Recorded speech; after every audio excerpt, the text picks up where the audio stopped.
Happy Friday, Calais. Another beautiful day here at Calais Elementary. It's been a busy week, a rainy week, but we needed that rain, so I got to do the middle-aged man thing and stand on the porch and go, we needed this rain. But lots of great stuff going on. Busy week. It did finally rain, which we needed, so all things are looking up, and it looks like it's going to be really good weather this weekend and coming forward. So just want to point out a few things this week. The community meal happened last night at U32, and it was a wonderful turnout. There were hundreds, at least 300 people, I would guess, and just sitting down, enjoying a meal. It was just great time for community, and just getting together and spending time together. It was just a lot of fun. So we're going to be seeing more of those community activities as we go, and so we hope to see you out at those community events. It's a great thing for all of Washington Central to come together as one big, not just educational community, but just larger community. So thank you to everyone who came out, and just be on the lookout for more of those community events. Speaking of community events, the Friends of Calais, the heat is on, and there will be a chili cook-off on October 4th. So not this weekend, but the next weekend during the Calais Fall Foliage Festival, October 4th, 5:30 at Memorial Hall. So there'll be a chili cook-off, a bunch of chili, and a contra dance as well. And so if you like chili and you like seeing people like me dance, then that event is for you. So Friends of Calais, we would love to see you out there. Chili cook-off, October 4th, 5:30 at Memorial Hall.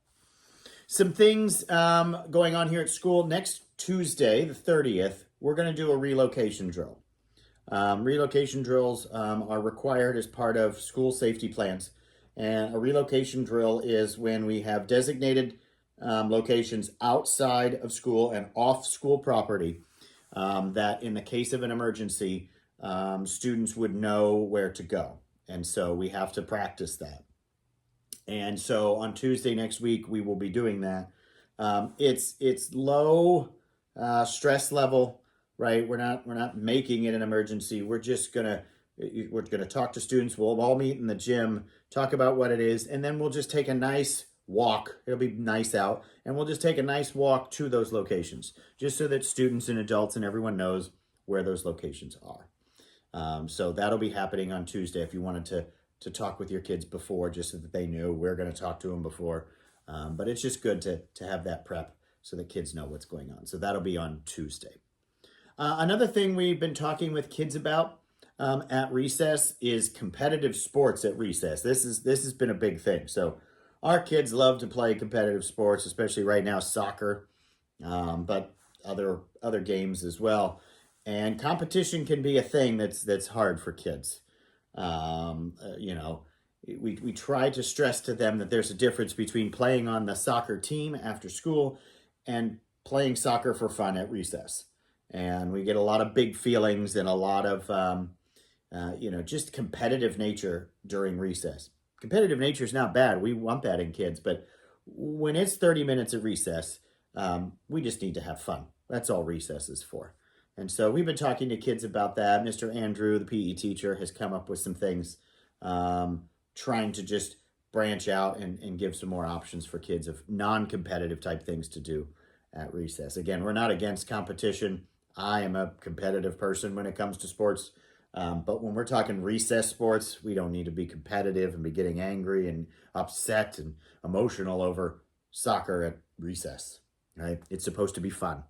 And so you talk to your kids about that. We've been talking about it. Just want to let you know that that's something we've been focusing on here the last week or so when it comes to recess. So thank you for having that conversation with kids.